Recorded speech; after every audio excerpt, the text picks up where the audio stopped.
पर फिर से आप सब लोगों का स्वागत करती हूँ मैं आपके अपने YouTube चैनल माया स्टडी सेंटर पे। आज की क्लास में हम करेंगे क्लास 7 का अध्याय 9 त्रिभुजों के सर्वांग समता का प्रश्नावली 9.2। 9.1 हमारी प्रश्नावली कंप्लीट हो चुकी है। अगर आपने पीछे की वीडियो नहीं देखी तो प्लीज पीछे की वीडियो देखिए ताकि आपको 9.2 करने में थोड़ी आसानी रहेगी। 9.1 में अब एक बार मैं आपको थोड़ा उसके बारे में भी एक्सप्लेन कर देती हूँ। 9.1 में अपन ने क्या समझा था कि त्रिभुजों की सर्वांग क्षमता होती क्या है, रेखाखंडों की सर्वांग क्षमता क्या होती है, कि ये दो आकृतियों की सर्वांग क्षमता क्या होती है, और अपन ने अलग अलग एग्जाम्पल्स भी सर्वांग क्षमता के लिए थे। त्रिभुज की सर्वांग क्षमता है, त्रिभुज दो त्रिभुज कब सर्वांग होते हैं, जब उसके एक पहले त्रिभुज की भुजा, त्रिभुज में देखो भुजाएं होती है, कोण होते हैं और शीर्ष होते हैं। तो पहले त्रिभुज के जो भी भाग है वो दूसरे त्रिभुज के संगत भागों के बराबर होते हैं, तो दोनों त्रिभुज क्या कहलाते हैं, आपस में सर्वांग कहलाते हैं। इस प्रकार अपन ने क्या करा था, त्रिभुजों की सर्वांग क्षमता के बारे में डिटेल से पढ़ा था। अब हम करेंगे अच्छे अच्छे क्वेश्चन। 9.2 में हमें क्या करना है, सबसे पहले हमें इसमें त्रिभुज की सर्वांग क्षमता के लिए जो प्रतिबंध है उनको पढ़ना है कि क्या क्या प्रतिबंध लगाए गए हैं। इसके लिए देखो 4 रूल्स है, जिसमें अपन 1 बाय 1 करके इन रूल्स को पढ़ेंगे। तो क्लास में आगे बढ़ने से पहले मैं आप लोगों से एक हम्बल रिक्वेस्ट करना चाहूंगी, अगर आप हमारे चैनल पर नए आए हैं तो प्लीज वीडियो को लाइक कीजिए, हमारे चैनल को सब्सक्राइब कीजिए और अपने फ्रेंड के साथ इस वीडियो को शेयर कीजिए ताकि वो भी इसका लाभ उठा सके। और बीच में से लाइक करना बिल्कुल भी मत भूलिए, ठीक है। अब क्लास स्टार्ट करते हैं। तो देखो त्रिभुज के सर्वांग क्षमता के लिए जो प्रतिबंध है ना, उसमें सबसे पहला प्रतिबंध क्या है, एस एस एस, यानी कि भुजा भुजा भुजा। एस का मतलब साइड होता है, तो 3 बार एस एस का मतलब क्या है, साइड साइड साइड, यानी भुजा भुजा भुजा सर्वांग क्षमता। अब इसका मतलब क्या है, ये भुजा भुजा भुजा सर्वांग क्षमता का मतलब क्या है, एक त्रिभुज दूसरे त्रिभुज मतलब दो त्रिभुज कब सर्वांगक्षम होंगे, जब एक त्रिभुज की तीनों भुजाएं दूसरे त्रिभुज की तीनों संगत भुजाओं के बराबर होंगी, तो वो त्रिभुज क्या कहलाएंगे, दोनों एस एस एस नियम से क्या होंगे, सर्वांगक्षम होंगे। जैसे अपन ने एग्जाम्पल लेके समझते हैं, मान लो ये एक त्रिभुज है, इसकी ये भुजा है 5 सेंटीमीटर, ये है 4 सेंटीमीटर, ये है 3 सेंटीमीटर, ठीक है। इसी प्रकार इधर एक दूसरा त्रिभुज है, इसकी भी ये भुजा 5 है, ये 4 है, ये 3 है। इसको एबीसी नाम दे देते हैं, इसको पी क्यू आर नाम दे देते हैं, ठीक है। अब मैं क्या बोलूंगी आपको कि आप मुझे क्या दे के बता सकते हो कि त्रिभुज एबीसी त्रिभुज पी क्यू आर के सर्वांगक्षम भुजा भुजा भुजा नियम से सर्वांगक्षम है कि नहीं है। तो मैं क्या बोलूंगी, मुझे पता है ये भुजा इस भुजा के बराबर है, ये वाली भुजा इस भुजा के बराबर है, ये वाली भुजा इस भुजा के बराबर है।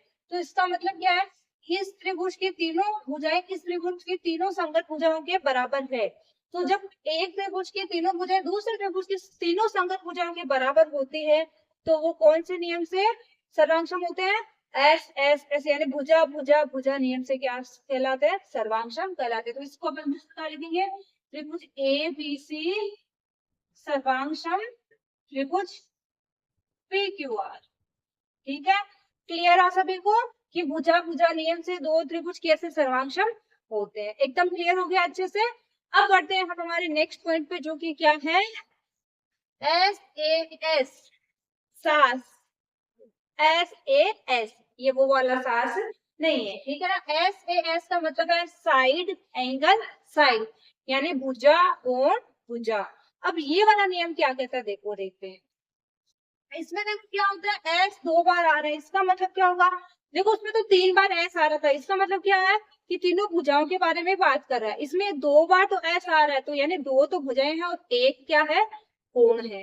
अब अगर एक त्रिभुज की 2 भुजाएं और उस पर बनने वाला कोण दूसरे त्रिभुज की 2 भुजाएं और उन भुजाओं पे बनता है एक, अगर मान लो ये त्रिभुज है, इसका एग्जाम्पल लेते हैं ना, इस पे मान लो ये भुजा और ये भुजा बराबर है, ये 5 है तो ये भी 5 है, मान लो ये 4 है, ये 5 है, ये भी मान लो 3 है, इसकी भी ये 4 है, ये 5 है और ये 3 है, ठीक है। अब मैं आपको बोलूं कि एक ये भुजा कोण भुजा वाला नियम क्या कहता है कि एक त्रिभुज की 2 भुजाएं और उन भुजाओं पे बनने वाला कोण, यानी कि ये मान लो 50 डिग्री है, तो ये वाला भी कितना होना चाहिए, 50 डिग्री ही होगा। तो एक त्रिभुज के अंदर जो 2 भुजाएं और उन भुजाओं पे बनने वाला कोण दूसरे त्रिभुज की जो संगत भुजाएं ना 2 और उनपे बनने वाला कोण के बराबर है, तो वो त्रिभुज कौन से नियम से सर्वांगक्षम होगा, भुजा कोण भुजा नियम से, यानी एस एच एस सर्वांग क्षमता नियम से वो दोनों त्रिभुज क्या कहलाते हैं, सर्वांगक्षम कहलाएंगे। अब जैसे इसकी ये भुजा इसके बराबर है, इसकी ये भुजा इसके बराबर है, ठीक है ना। अब ये अपन को मतलब नहीं है कितनी भी हो, अगर ये दो भुजाएं भी बराबर है तो ये क्या कहलाएंगे, ये अपने आप ये दो भुजा एक कोण बराबर है तो ये इसकी दो भुजा एक कोण क्या होगा, इसके बराबर हो जाते हैं। ये क्या कहलाएगा, सर्वांगसम त्रिभुज कहलाएगा। कौन से नियम से, तो इसको भी अपन क्या लिख सकते हैं, त्रिभुज एबीसी सर्वांगसम त्रिभुज पी क्यू आर। और कौन से नियम से, भुजा कोण भुजा नियम से। दोनों क्लियर हो गए अच्छे से। अब आते हैं थर्ड पॉइंट पे, जो कि क्या है, ASA यानी कोण भुजा कोण सर्वांग क्षमता।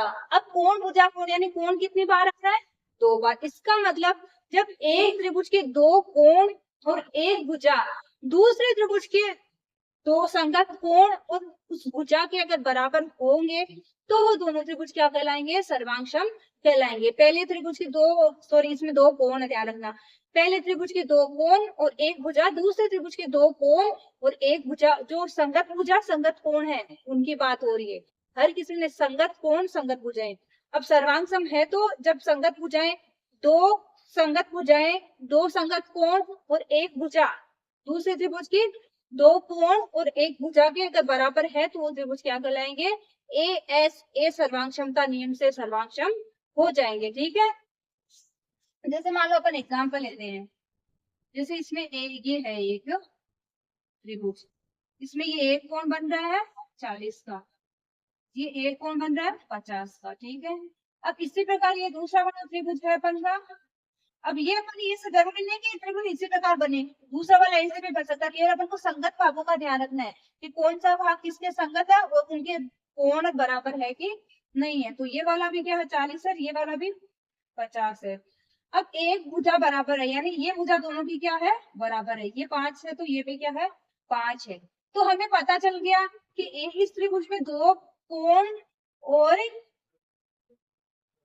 पी क्यू आर, इस त्रिभुज में दो कोण और एक भुजा दूसरे त्रिभुज के दोनों संगत कोण और भुजा के बराबर है। तो ये कौन से नियम से सर्वांगसम हो जाएंगे, कोण भुजा कोण सर्वांगसमता नियम से क्या कहलाएंगे, सर्वांगसम कहलाएंगे। ठीक है, अब आते हैं हमारे नेक्स्ट पॉइंट, जो कि क्या है चौथा, समकोण कर्ण भुजा नियम, जिसको क्या बोलते हैं RHS, यानी कि राइट एंगल हाइपोथेनियस साइड, यानी समकोण कर्ण भुजा सर्वांग क्षमता। जिसका मतलब क्या होता है कि मान लो एक समकोण त्रिभुज है, ये मान लो हमारा समकोण त्रिभुज है, ठीक है। तो इसी के साथ मानो ये इधर एक दूसरा समकोण त्रिभुज है। अब त्रिभुज ये दोनों तो कि सारे इधर मुंह करके हो, समकोण त्रिभुज तो ऐसे भी हो सकता है, ऐसे इस प्रकार भी हो सकता है। जैसे मैंने आपको बोला था ना, एक समकोण का मतलब क्या है कि 90 डिग्री का कोण बनना चाहिए, एक भुजा क्या होनी चाहिए, ये 90 डिग्री का कोण उसमें बने तो वो समकोण। समकोण त्रिभुज कब होता है, जो बराबर 90 डिग्री का होता है इसमें कोण। तो मुझे पता है कि ये एक कोण 90 डिग्री का है इसमें, तो ये जब 90 डिग्री का है तो इधर वाला भी कितना होना चाहिए, 90 डिग्री का।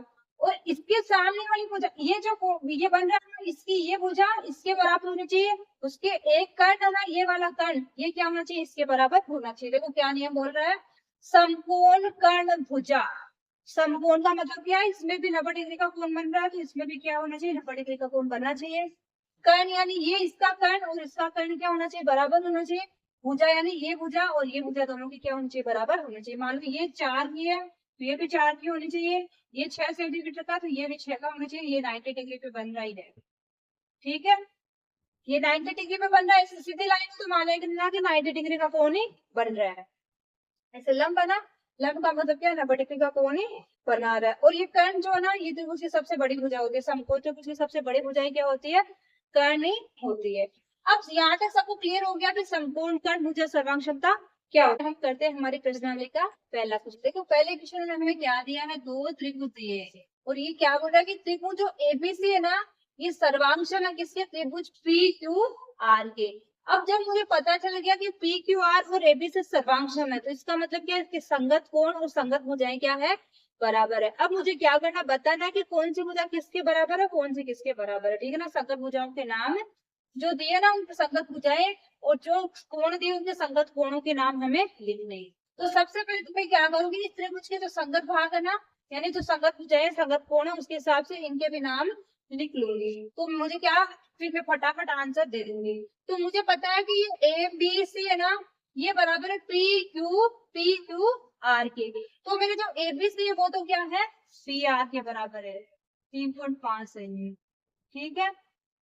क्योंकि मुझे पता है कि ये त्रिभुज तो देखो कैसे है, इस प्रकार है, और ये वाला त्रिभुज कैसे है, इस प्रकार है। लेकिन भाग तो संगत भाग के बराबर होंगे, तो ये वाली भुजा इसके बराबर होगी, ये वाली भुजा इसके बराबर होगी, ये वाली भुजा इसके बराबर होगी। आप इसको भी उल्टा करके देखो, उल्टा करोगे तो ये तो ऊपर चली जाएगी, ये वाली भुजा इधर आ जाएगी, ये वाली इधर आ जाएगी। इसको उल्टा करके भी इमेजिन करना, कि कईयों को समझ में नहीं आता कि ये इसके बराबर कैसे हुआ, ये इसके बराबर कैसे हुआ। तो मैंने क्या बोला था, संगत भुजा संगत कोण बराबर होते हैं तो सर्वांग होता है। इसके देखो संगत भुजा कौन सी, इसकी संगत भुजा ये वाली है। अब ये तो नहीं, इसकी संगत भुजा ये हो जाएगी, ये तो हो गई नहीं। संगत भुजा ये है, इसके संगत भुजा ये तो इसके बराबर होगा। अब इसके संगत भुजा कौन सी है, ये वाली। तो इसके संगत भुजा कौन सी है, ये वाली। इसी प्रकार संगत कोण कौन से होंगे, इसका ए का संगत कोण क्या होगा, बी। बी का संगत कोण क्या होगा, आर। और क्यू का संगत कोण क्या होगा, सी। इस प्रकार अपन को क्या करना है, इनके नाम लिखने। तो सबसे पहले तो पहले इनको ही लिख लेते हैं। क्यू आर बराबर कितनी हो जाएगी, 2 सेमी।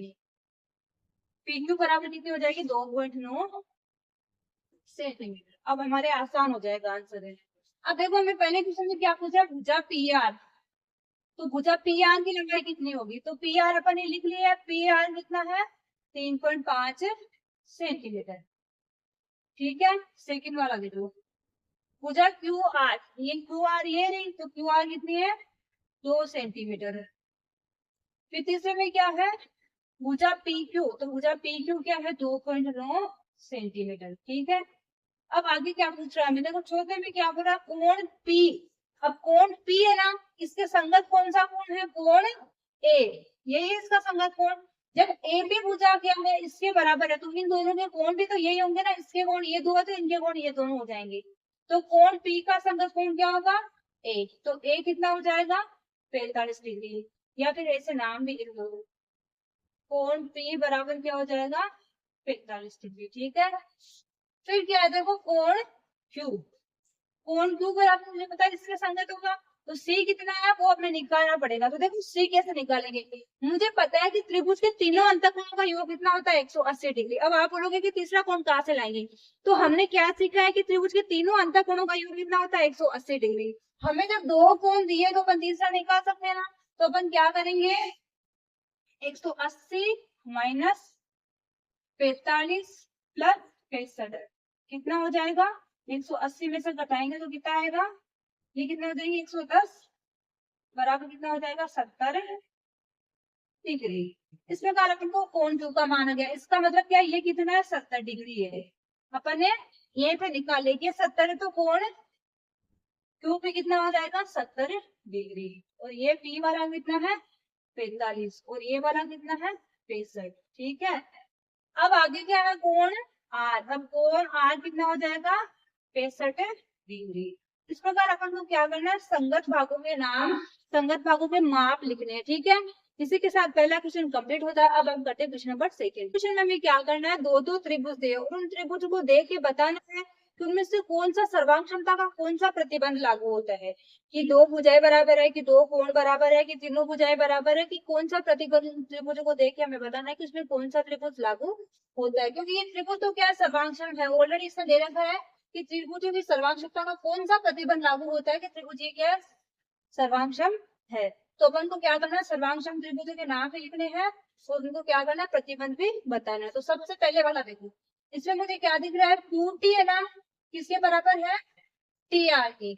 और इसका ये एंगल बराबर है, एक ये एंगल बराबर। इसका मतलब इस त्रिभुज में टी क्यू पी में टी टी आर एस, इन दोनों में देखो क्या है, कौन सा नियम लागू हो रहा है, इनके दो कोण बराबर है, इसका 1 और 2 और इसका 1 और 2।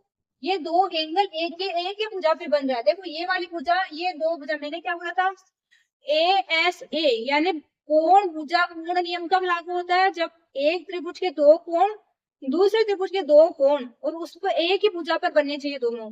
जब एक त्रिभुज का एक भुजा और उसके उस पर बनने वाले दोनों कोण दूसरे त्रिभुज की एक भुजा उस पर बनने वाले कोणों के बराबर होते हैं, तो वो क्या होता है, ए एस ए प्रतिबंध सर्वांग क्षमता नियम से सर्वांग क्षम होते हैं। देखो इसमें क्या है, ये वाली भुजा है, तो इस पे बन रहे हैं दो कोण, इसमें भी देखो ये वाली भुजा है, इस पे दो कोण बन रहे हैं, ठीक है। ये वाली भुजा इसके बराबर है, इसका ये कोण इसके संगत है, इसका ये कोण इसके संगत है, यानी कि आपस में बराबर है। तो ये देखो सर्वांग हो गया कौन से नियम से, ए एस ए से। तो अपन क्या लिखेंगे आंसर में, ए एस ए, ठीक है। फिर आगे देखो मैं क्या बोल रहा है, सर्वांग त्रिभुजों का सांकेतिक रूप में, त्रिभुजों को सांकेतिक रूप में लिखिए। तो हमें त्रिभुजों का नाम ही लिखना है, तो क्या नाम है, टी क्यू पी, त्रिभुज टी क्यू पी सर्वांशम टी आर एस। अब मैंने ऐसे क्यों लिखा, अब आप सोचोगे कि नाम तो हम टी एस आर भी लिख सकते हैं, लेकिन मैंने क्या बोला था, जिसके ऊपर एंगल बन रहा है उसको बीच में रखना है। इसमें देखो एंगल क्यू पे बन रहा था, उसको बीच में रखा था, इसमें भी एंगल आर पे बन रहा था, इसको कहाँ रखना है, बीच में। ऐसे जब अपन किसी त्रिभुज का नाम लिखते हैं ना, तीन तीन ऐसे, जैसे A B C T S R, ऐसे नाम दे दिया उस त्रिभुज को, जिस पे एंगल बन रहा है ना उसको क्या करना, उस अक्षर को बीच में रखना है, इस बात का हमेशा ध्यान रखना है। इसमें मेरे एंगल क्यू पे बना, तो मैंने क्या रखा, टी क्यू पी, इस पे एंगल आर पे बना, तो टी आर एस। तो त्रिभुज क्या हो जाएगा, त्रिभुज टी क्यू पी सर्वांशम होगा टी आर एस से, ठीक है। अब आओ सेकंड में, सेकंड में मुझे देखो क्या दिख रहा है, एबीसीडी एक आकृति है मान लो, लेकिन इसमें दो त्रिभुज बन रहे हैं, और ये आकृति किसकी है, आयत की है। अब आयत का सबको पता है कि आयत की आमने सामने की भुजाएं क्या होती है, बराबर होती है। आमने सामने के मतलब ये जितनी होगी उतनी ये होगी, ये जितनी होगी उतनी ही ये होगी। अब इसमें दो त्रिभुज बन रहे हैं, अब इसमें दो त्रिभुज बने, इसका मतलब क्या, देखो इसकी ये भुजा इसके बराबर है, ये भुजा इसके बराबर है, इसका मतलब क्या है, दो भुजाएं तो बराबर है, और इसका ये कोण इसके बराबर है, यानी इसकी दो भुजाएं और एक कोण बराबर है। इसका मतलब इसमें कौन सा नियम लागू हो रहा है, एस ए एस। तो अपन क्या लिखेंगे, एस ए एस। अब इसका त्रिभुज का नाम क्या हो जाएगा, देखो इसमें देखो क्या है, ए बी डी, यही है ना हमारा, A B D, A B D सर्वांग सम। अब ये किसका सर्वांग सम होगा, देखो C D B, C D B. जो त्रिभुज, त्रिभुज का नाम लिखो, देखो त्रिभुज ये सी डी डी, त्रिभुज ए बी डी, इस पे देखो बी पे बन रहा है एंगल, ये ध्यान रखना है एंगल किस पे बन रहा है, कोण किस पे बन रहा है, इसका कोण है बी। जब आप इनको मान लो, इसको ऐसे अलग करोगे, ऐसे सोच के देख लो, ये वाला त्रिभुज अलग है, ये वाला त्रिभुज अलग है। अब इसका जो बी कोण है ना, ये डी कोण के बराबर है, ठीक है ना। और इसका जो ये है ना ए, ये इसके बराबर है, इस सिरे के बराबर है, इसकी ये भुजा इसके बराबर है, इसकी ये भुजा इसके बराबर है, तो इसका मतलब ये दोनों सर्वांग तो है, हमें पता है। तो ये भुजा कितनी है हमें दी नहीं, उसे मतलब नहीं, हमें पता है कि आयत के आमने सामने की भुजाएं क्या होती है, बराबर होती है। तो ये जितनी है उतनी ये तो होगी ही होगी, और ये दोनों अपन को दे दिए, इसका मतलब दो भुजाएं और एक कोण बराबर, इसका मतलब नियम पे कौन सा लागू हो गया, एस ए एस, यानी भुजा कोण भुजा नियम लागू हो गया। अब अपन को क्या करना, त्रिभुज को भी दर्शाना है कि कौन से त्रिभुज सर्वांग समूह के नाम भी लिखे। तो मुझे पता है कि ये वाला ना, ये एक त्रिभुज और ये इधर एक त्रिभुज, तो इसमें मैं क्या करूंगी, इसमें ये कोण बना तो कोण को बीच में लेना है, मैं क्या लिखूंगी, ए बी डी, और इसी प्रकार इसका सी डी बी, ठीक है। अब थर्ड पे आओ, थर्ड पे देखो मुझे क्या दिख रहा है, ये वाली भुजा इसके बराबर है, ये वाली इसके बराबर है, ये ऊपर नीचे भुजा, इसका मतलब दोनों में आ रही कितनी बराबर होगी, इसकी है तो इसमें बराबर आएगी, इसमें है तो ये इसकी भी बराबर होगी, ऊपर नीचे, इसका मतलब दोनों में आ रही है। तो मुझे पता है जब ये इसके बराबर है, ये इसके बराबर, ये इसके बराबर, ये इसके बराबर है, ये दोनों की भुजा बराबर है ही, कितनी भी हो बराबर ही होनी है, दोनों में आने का मतलब ये, अगर 5 की है तो इसके लिए भी 5 की है, इसके लिए भी 5 की, इसका मतलब तीनों भुजाएं क्या है, बराबर है। तो इसमें कौन सा नियम लागू हो गया, एस एस एस। अब त्रिभुज का नाम लिखो, देखो ए बी सी, यही है ना, ए बी सी, त्रिभुज ए बी सी सर्वांग सम किसके हो जाएगा, ए डी सी,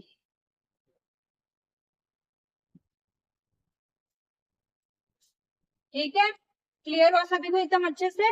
अब करते हैं question number third, question number third, third question में हमें क्या करना, त्रिभुज के जो सर्वांग सम जोड़े हैं ना, दो दो त्रिभुज जो सर्वांग सम है उनके नाम लिखने हैं। तो देखो इसमें ये वाला त्रिभुज है ना, इसके सर्वांग सम है, ठीक है, तो इसका नाम क्या है, देखो पी आर क्यू, त्रिभुज पी आर क्यू सर्वांग सम होगा किसके, पी एस क्यू के, पी एस ये हमें पता है, इसकी ये भुजा बराबर है, इसकी ये दोनों भुजा बराबर है, इसकी ये भुजा बराबर है, इसका मतलब क्या हो गया, सर्वांग सम हो गया। तो इसका नाम क्या हो गया, पी आर क्यू, ये पी आर क्यू किसके बराबर है, पी एस क्यू के बराबर है, ठीक है, ये त्रिभुज है, ठीक है। सेकंड वाला देखो, सेकंड में मुझे पता है कि ये वाला त्रिभुज है ना इस त्रिभुज के बराबर है।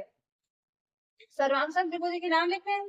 देखो इसके दो एंगल बराबर है, और इनकी ये क्या है, ये दो एंगल है ना, और ये क्या है, इनके सब भुजाएं आपस में क्या है, संगत भाग बराबर होंगे। तो इसका मतलब ये त्रिभुज क्या है, सर्वांग सम है। ये इसकी भुजा, इसकी भुजा क्या है, ये 2.5 है, ये भी 2.5 है। तो हमें नाम लिखना है, तो त्रिभुज का नाम क्या हो गया त्रिभुज एम एक्स जेड। सर्वांग सम क्या हो जाएगा, एन वाई जेड। ठीक है, त्रिभुज, ये वाला त्रिभुज क्या नाम है, इस त्रिभुज का नाम है एम एक्स जेड। अब इसमें देखो, अभी अपन कोण अगर एक ही होता है तो उस कोण के बीच में रख लेंगे, इसमें कोण लिखने पड़े दो बंदे तो कैसे भी लिख सकते हैं, एम एक्स जेड सर्वांशम एन वाई जेड। ठीक है, अब आगे थर्ड में क्या है, देखो थर्ड वाले में हमें दे रहा है कि ये जो त्रिभुज है ना ये इसके बराबर है। सर्वांग जब भी हुआ कि इसका ये कोण अब है, इसका भी अब है, ये 4 है, ये भी 4 है, ये 3 है, ये भी 3 है, ये 5 है, ये भी 5 है। इसका मतलब कौन सा त्रिभुज का नाम क्या हो जाएगा, देखो त्रिभुज का नाम हो गया क्यू आर पी, त्रिभुज क्यू आर पी सर्वांग हो जाएगा टी एस क्यू के, टी एस क्यू। अब इसको आप टी एस क्यू भी लिख सकते हो या क्यू टी एस भी, सॉरी क्यू एस सी भी लिख सकते हो या टी एस क्यू भी लिख सकते हो। केवल अपने को क्या ध्यान रखना है, जो कोण है ना उसको बीच में रखना है, इसमें कोण है आर पे, तो आर को बीच में रखा। तो कौन सा त्रिभुज, किसका सर्वांग त्रिभुज का नाम क्या हो गया, सर्वांग त्रिभुज के नाम क्या हो गए, त्रिभुज क्यू आर पी सर्वांग टी एस क्यू। ठीक है, क्लियर है सभी को। अब करते हैं क्वेश्चन नंबर 4। तो 4 हमारा क्या बोल रहा है, कथन को हमें पूरा करना, हमें दो त्रिभुज यानी दो सर्वांग त्रिभुज दिए गए।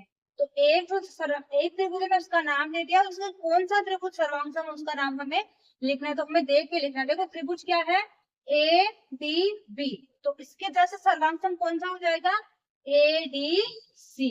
हमें क्या करना, ये वाला त्रिभुज इसके बराबर है, ये इसकी भुजा इसके बराबर है, ये भुजा इसके बराबर है, ये क्या समकोण बन रहा है दोनों में, और ये दोनों में उपनिष्ठ यानी इसके इसकी जितनी है उतनी इसके लिए है।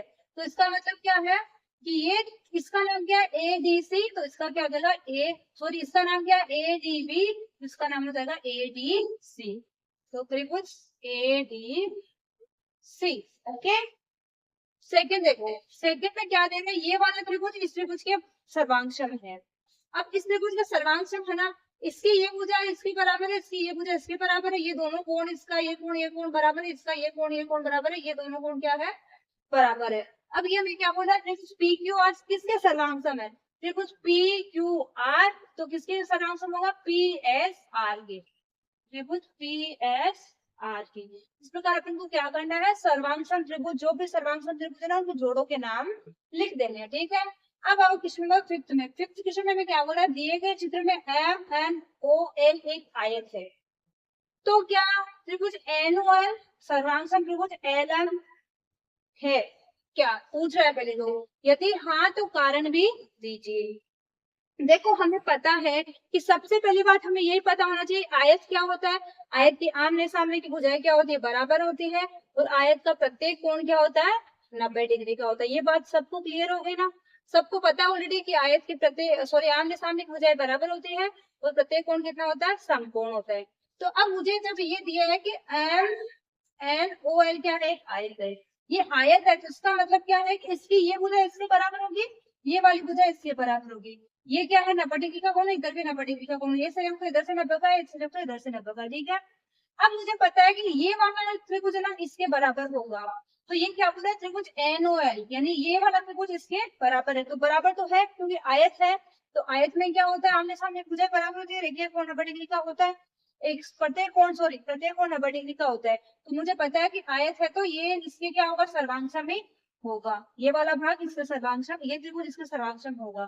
तो अपन यदि हाँ, यदि आंसर में एक, तो पहले तो क्या लिख देंगे हाँ। अब हाँ है तो क्यों है, तो देखो हमें पता है कि आयत में क्या होता है, इसमें दो नियम को, ये दो प्रतिबंध को लागू करता है सर्वांग का। कौन सा, एक तो आर एच एस, यानी कौन सा, संपूर्ण कर्ण भुजा वाला। संपूर्ण कर्ण वाला कैसे होगा, देखो इसमें भी एक संपूर्ण बनेगा, इसमें भी एक संपूर्ण बन रहा है, दोनों में, इसमें संपूर्ण बन रहा है, इसमें भी संपूर्ण बन रहा है। फिर क्या भुजा, संपूर्ण और जो एक भुजा होती है, ये दोनों कर्ण यानी दोनों का कर्ण बराबर होगा, इसका कर्ण ये क्या होगा, कर्ण बराबर होगा, और इनकी एक एक भुजाएं क्या होगी, ये बराबर होगी। तो एक तो आरएचएस नियम को फॉलो करता है और एक एसएस नियम यानी भुजा भुजा भुजा नियम क्या कहता है हमारा, कि एक त्रिभुज की तीनों भुजाएं दूसरे त्रिभुज की तीनों संगत भुजाओं के अगर बराबर है तो वो एसएस नियम को लागू करता है। तो इसकी भुजा इसके बराबर, ये वाली इसके बराबर होगी, ये वाली इसके बराबर होगी, ये दोनों में बस यानी दोनों के बराबर ही होगी। तो इसमें कौन से नियम लागू हो जाएंगे, आर एच एस और एस एस एल। अब हमें त्रिभुज को देख के पता चलना चाहिए, आकृति को देख के पता चलना चाहिए कि त्रिभुज के कौन से भाग किसके बराबर है, आयत है तो उसमें कैसे बराबर होते। ठीक है, सबको क्लियर हो गया है। त्रिभुजों की सर्वांग क्षमता को देख के बताना है कि जो सर्वांग त्रिभुज के जोड़े दिए वो सही है कि नहीं है। तो देखो क्वेश्चन क्या बोला, दिए गए चित्र में त्रिभुज पी क्यू आर तथा पी क्यू एस में पी क्यू आर और पी क्यू एस में पी आर भुजा ना, ये पी आर भुजा क्या किसके बराबर, भुजा क्यू एस के बराबर है। पी आर ना ये क्यू एस के बराबर है तथा आर क्यू, ये आर क्यू ना ये पी एस के बराबर है, ये आर क्यू पी एस के बराबर है। ठीक है ना, ये आर क्यू देखो पी एस के बराबर है। ठीक है, अब क्या बोल रहा है हमें, तब बताइए कौन सा कथन सत्य है। हमें देखो त्रिभुजों के सर्वांग के जोड़े बना के दिए हैं, त्रिभुज पी क्यू आर, त्रिभुज पी क्यू आर सर्वांग बोल रहा है पी क्यू एस के। तो हमें देख के बताना है कि हमारी संगत भुजाएं और संगत कोण बराबर होंगे, तो अपन संगत भुजाओं को मिलाते हैं। देखो इसकी पी क्यू, इसके पी क्यू का है, ये पी क्यू भुजा बराबर होनी चाहिए किसके, ये क्या बोल रहा है, इसकी पी क्यू और इसके पे क्या है पी क्यू है। फिर देखो क्या क्यू आर है ना, इसकी क्यू आर और इसकी क्या है क्यू एस। देखो ध्यान से देखना, पी क्यू यानी ये पी क्यू बराबर है किसके, पी क्यू के, ये तो दोनों के बराबर है, सही है। लेकिन आगे चलो, पी क्यू के आगे क्या है क्यू आर, इसकी क्यू आर कौन सी, ये क्यू आर है तो इसकी कौन सी पी एस होनी चाहिए, बल्कि ये क्या दिया क्यू एस। ये वाली भुजा को इसके बराबर थोड़ी हो सकती, इसकी ये भुजा को इसके बराबर थोड़ी है, तो इसका मतलब ये सर्वांग सम नहीं है, सत्य नहीं है। पहला वाला सत्य है। कौन सा कर सकते हैं अपन को, केवल आंसर सत्य का देना, ठीक है, पहला वाला तो ऐसा है। दूसरा देखो पी क्यू आर, त्रिभुज पी क्यू आर सर्वांग है त्रिभुज क्यू पी एस के। तो देखो त्रिभुज पी क्यू आर ये वाला है क्यू पी एस। अब इसमें देखो क्या पी क्यू किसके बराबर है, क्यू पी के, पी क्यू बनाइए ये क्यू पी के बराबर है। ठीक है, बराबर है दोनों की, ये इसकी जो इसको नाम दे दो पी क्यू, ये दे दो क्यू पी, दोनों की बराबर है। आगे चलो क्यू आर है ना, ये क्यू आर बराबर है किसके, पी एस के, ये क्यू आर और क्यू पी एस को देखो। अब देखो क्यू आर है बराबर है किसके, पी एस के, तो बराबर है, ये वाली इसके बराबर है, ये वाली बात सही है। फिर क्या है पी आर है ना, वो बराबर है क्यू एस के, पी आर देखो क्या है, ये पी आर बराबर है क्यू एस के। इसका मतलब इसमें तीनों भुजाएं क्या, संगत भुजाएं क्या है, एक त्रिभुज की भुजा दूसरे त्रिभुज की तीनों संगत भुजाओं के बराबर है। इसका मतलब दूसरी वाली बात है सत्य है। ठीक है, थर्ड पे आओ, जैसे मैं देखो क्या दे रहा है, भुजाओं को देख लो, दो दो संगत भुजाओं, इसकी पी क्यू देखो क्या है, इसकी क्यू एस है। पी क्यू कौन सी, ये पी क्यू है और उससे क्या है क्यू एस है। तो हमें पता है कि ये वाली भुजा इसकी भुजा के बराबर कहाँ होगी, ये दोनों की, ये पी क्यू और क्यू एस अगर पी क्यू और क्यू पी दोनों की बराबर हो तो मान सकते थे, इसकी तो पहले वाले में गलत होगी, इसकी ये भुजा इसके संगत भुजा के बराबर नहीं है, इसकी अलग है इसकी अलग है। इसका मतलब केवल इसमें सेकंड वाला ही सत्य है। अगर आपको इसे नहीं पता चल रहा तो आप दो दो भुजाओं का संगत भुजाओं को मिला के देख लो, इसकी भुजा के संगत भुजा कौन सी उसको मिला के देख लो, इसकी की पी क्यू थी इसकी पी क्यू थी, इसकी सही थी, लेकिन क्यू आर क्यू एस नहीं है, इसकी क्यू आर कौन सी है ये वाली, तो इसकी होना चाहिए पी एस, बल्कि इसने क्या दिया है क्यू एस, तो ये इसके बराबर नहीं। इसका मतलब दो दो भुजाओं को मिला के देख लो। ठीक है, इसका मतलब इसमें केवल सेकंड वाला ही सत्य होगा। ओके, क्लियर हुआ सभी को। अब आओ सेवन क्वेश्चन में, सेवंथ वाले में क्या बोला, देखो दिए गए चित्र में त्रिभुज एबीसी है ना, उसमें कोण ए है ना वो 40 है, कोण सी है वो 35 है, तथा भुजा ए बी है ना वो 2.5 सेमी है, तथा त्रिभुज डी ई एफ, इसी प्रकार एक त्रिभुज और है डी ई एफ में कोण एफ 35 है, कोण ई 105 है, भुजा डी की है ना वो 2.5 है। तो बताइए क्या त्रिभुज एबीसी त्रिभुज सर्वांग है डी ई एफ के, यानी ये वाला त्रिभुज इस त्रिभुज के सर्वांग है क्या, ये बता दें। तो मुझे दिख रहा है इसकी ए बी भुजा ना दूसरे त्रिभुज की डी ई एफ ना इसके डी ई के बराबर, इसका मतलब ये वाली बात है इसकी सही है, दोनों भुजाएं क्या है, बराबर है। बराबर है इसका मतलब दोनों की, एक त्रिभुज की भुजा दूसरे त्रिभुज की संगत भुजा भी बराबर है। अब देखो कोणों की बात आती है, इसका 35 है तो इसका भी 35 है, ठीक है। अब इसका मान तो हमको दिया नहीं, तो इसका मान कितना होगा देखते हैं। ये 40 है, ये 35 है, तो ये 180 में से 40 और 35 को हटाएंगे तो कितना आएगा, 105 आएगा। तो इसका मतलब ये भी कितना है, 105 डिग्री है। अब इसका 105 ये में 35 है, तो मतलब इसका कितना आएगा, ये वाला 40 का। तो मुझे क्या दिख रहा है कि इसके तीनों कोण क्या बराबर है, इसकी ये वाली भुजा क्या है, बराबर है। इसका मतलब ये त्रिभुज क्या है, त्रिभुज एबीसी, हाँ त्रिभुज एबीसी सर्वांग सम है त्रिभुज डीईएफ। इस प्रकार अपन को क्या करना है, उनके संगत भुजाओं को, संगत कोणों को देख के बताना है कि त्रिभुज सर्वांग सम है कि नहीं है। ओके, इसी के साथ हमारी ये प्रश्नावली कंप्लीट होती है। अगर आपको फिर भी कुछ डाउट है तो एक बार फिर से इस क्लास को देखिए, परिचय पाठ को ध्यान से देखिए, फिर कुछ भी डाउट नहीं रहेगा। सबको क्लियर हो गया एकदम अच्छे से। अब हम मिलते हैं नेक्स्ट क्लास में, तब तक के लिए